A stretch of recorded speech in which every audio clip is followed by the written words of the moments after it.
Today, let's improve your pronunciation. We're going to review common words that are difficult to pronounce. And these words are even difficult to pronounce for native speakers. Welcome back to JForrest English. Of course, I'm Jennifer. Now, let's get started. Our first word. Do you know how to pronounce this? Well, it's not hyperbole.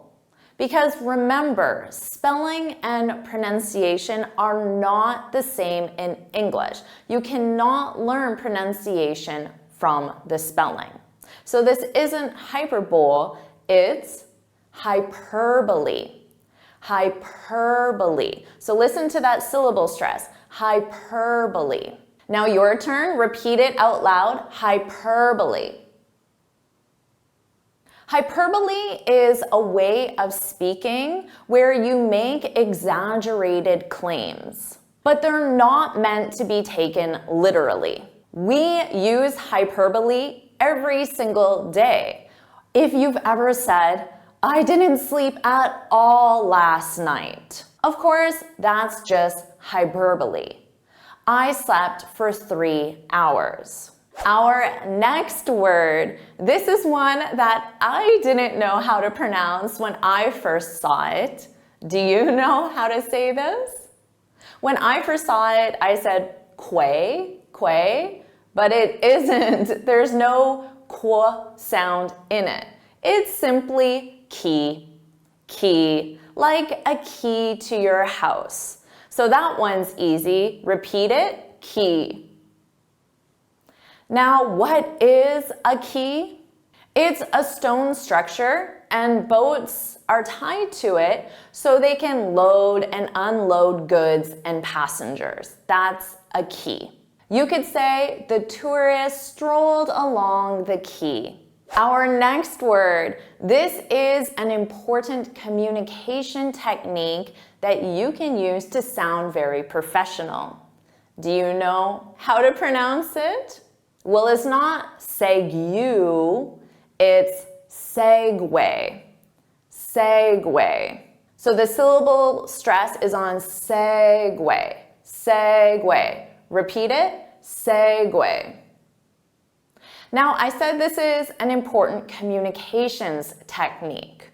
A segue is when you transition from one topic of conversation to another.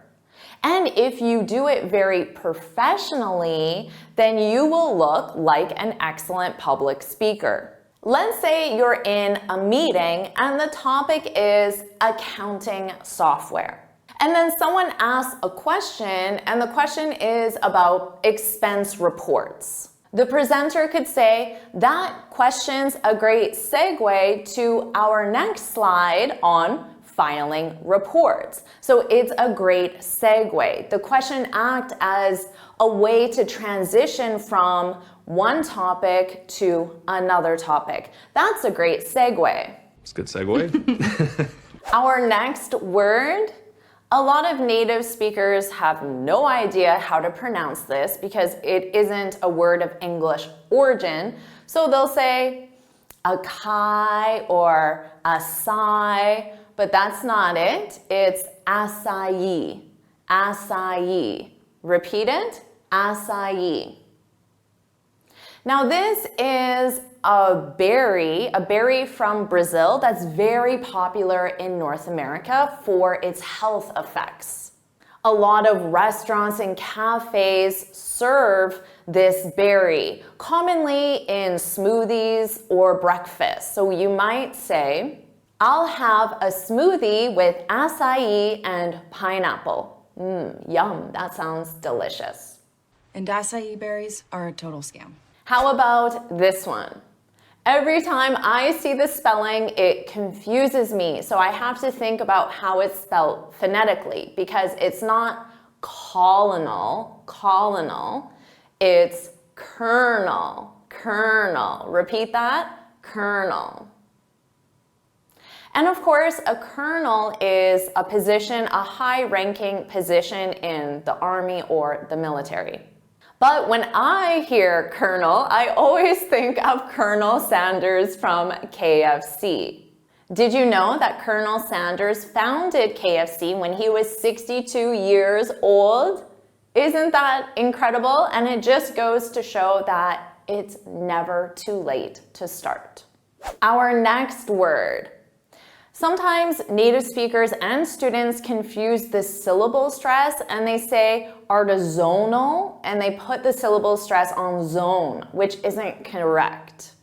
The correct pronunciation is artisanal. Artisanal. That's the syllable stress. Artisanal. Repeat that. Artisanal. Now, artisanal represents goods that are made in a traditional way by someone who is skilled with their hands. I always think of bakeries that sell artisanal bread, for example.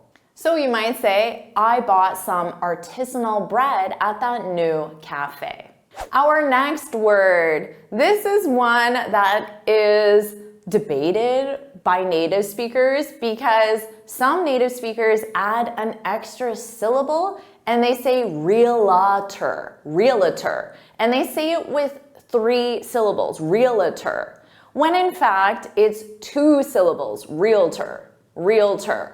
So if you hear a native speaker say realtor, just know that that's an alternative pronunciation, but some people get really annoyed by it, some native speakers. So stick to 2 syllables because that's the correct way and say realtor. Repeat, realtor.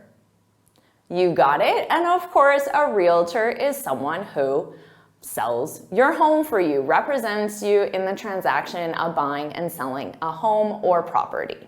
Oh, he's my realtor. I'm both your realtors. Our next word, this is something that I eat frequently as part of my diet. Many native speakers have no idea how to say this. I've heard some funny pronunciations like quinoa, quinoa, but it's actually quinoa, quinoa. So that emphasis on quinoa. Repeat that, quinoa.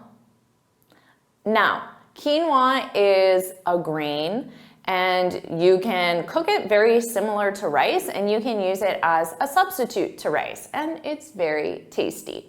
Our next word, this is another one that really annoys some native speakers when other native speakers pronounce it incorrectly.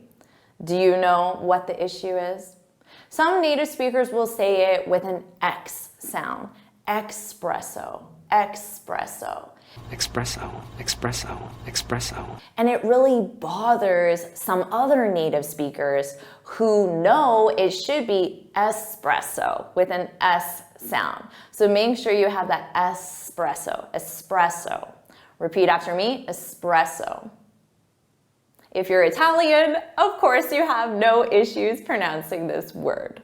Now, as for me, I don't like espresso. I find it's too strong, but I love cappuccinos, which is espresso with some steamed milk. Our next word, this is also one that I frequently don't know how to pronounce when I see the spelling of it, and it confuses me and I forget the actual pronunciation. When I see the spelling, I want to say peony, peony, but it's peony. Peony. So emphasis on that P, peony. Repeat that, peony. Now, if you didn't know, peony is a beautiful flowering plant. I have 3 peonies in my garden. I love watching them bloom in early summer. I have 2 white peonies and 1 pink peony. Our next word, this is another one where native speakers commonly add an extra syllable when it's not needed and technically it's incorrect. It's incorrect pronunciation. So native speakers will say verbiage, eage. So they add that extra syllable, verbiage. You can hear that extra syllable in this clip. Let's listen now. Oh, there's that classy verbiage I love so much. Oh, there's that classy verbiage I love so much. But there should only be 2 syllables. Verbiage, verbiage. Repeat that, verbiage. Now, this is an important one for language learners. Verbiage is language that is unnecessarily complicated and contains a lot of unnecessary words. So this is a negative thing, and it's used to criticize a communicator. Someone might complain and say his explanation contains so much technical verbiage that I couldn't understand it. Our next word, one I hear many different pronunciations of. For native speakers, I hear almond, but it's not al, it's almond, almond. And the emphasis is on that almond. Repeat that, almond. And of course, an almond is a type of nut. In North America, right now, it's very popular to offer almond milk as an alternative to dairy, to cow's milk. Is it the same in your country? So you might go to a cafe and say, can you make me a drink with espresso and almond milk? Did you enjoy improving your pronunciation? Do you want me to make more pronunciation lessons just like this? If you do, then put yes please, put yes please in the comments so I know you want more lessons. And of course, make sure you like this video, share it with your friends, and subscribe so you're notified every time I post a new lesson. And you can get this free speaking guide where I share 6 tips on how to speak English fluently and confidently. You can click here to download it or look for the link in the description. And you can keep improving your English with this lesson right now.